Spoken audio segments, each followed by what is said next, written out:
Hello everyone, welcome back to the channel. I want to make a quick video about the Spencer Knight contract. It happened a couple of days ago, so I understand that this is kind of a delayed reaction, a little late to the news. Whatever, whine about it. I don't care. I was listening to the 32. I honestly wasn't going to make a video about it. I just tweeted about it. So follow me on X, because you would have seen that. Follow me on X at Lee Grossman. All my social medias are at Lee Grossman. So I just tweeted about it. I wasn't going to make a vid about it just because, like, compared to the Frank Nazar contract, it's, shorter term, smaller deal, didn't initially get me as nearly as excited as the Frank Nazar contract did. So I was listening to 32 Thoughts today, and the way Elliot Friedman framed the contract got me significantly more excited about it, just because, like, initially my knee-jerk reaction was like, oh man, it's not as long of a contract as Frank Nazar. I believe in Spencer Knight. I think Spencer Knight is going to turn into a true number one goaltender.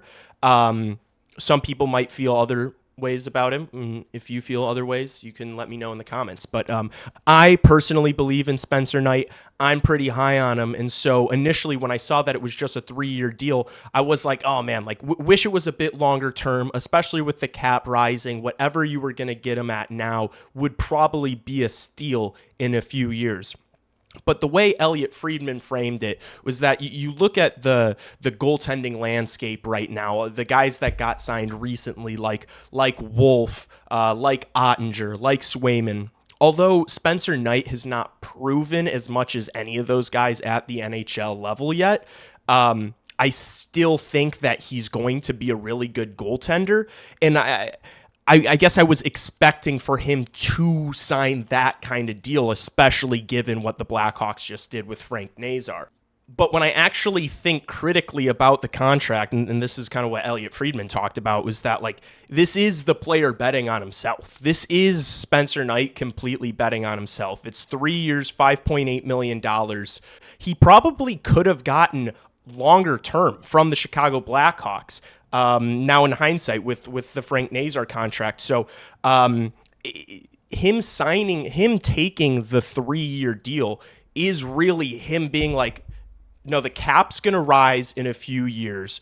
I believe in myself. I know that I'm going to be a number one goaltender. And then when in 3 years, in 2029, I'm going to revisit this and come and cash in. And now I guess there's a couple ways to look at that as a Blackhawks fan. Maybe you're like, I'd rather him just take the long deal, take the gamble on him now, to where in 3 years you're not worrying about a contract negotiation with a maybe stud goaltender asking for significantly more money. But I personally think that will be a great problem to have, especially with how much the cap is rising over the next couple seasons, how much future cap space the Blackhawks are going to have. I really like the idea of my starting goaltender completely betting on himself, completely banking on himself, and having the confidence that he's going to be an elite goaltender. I think that's a great sign. I think that this position is it's 95% mental, it feels like, and 5% like your physical skills. I love that mentality out of my goaltender. And so I really wasn't going to make a video on this, but just thinking about that now in the sense that this is a gamble on the player side as opposed to the team side. And I'm okay with that, because let's say Spencer Knight doesn't turn into a legit number one goaltender. Let's say he's in a, more of a 1B kind of guy. We don't have to deal with that for 7-8 years. It's only 3 years. Then you reevaluate, maybe sign him to a similar number, and make sure you have another solid goaltender that you can play as a tandem. I think this gives the Blackhawks a ton of flexibility, to be honest with you. I think it's Spencer Knight betting on himself, and I am happy with both those things. Please let me know what you guys think in the comments. I kind of want to post this just to get some feedback from other Blackhawks fans. So let me know what you guys think. Let me know if you're high on him. I am. I think he's a stud. I think he's going to be a stud.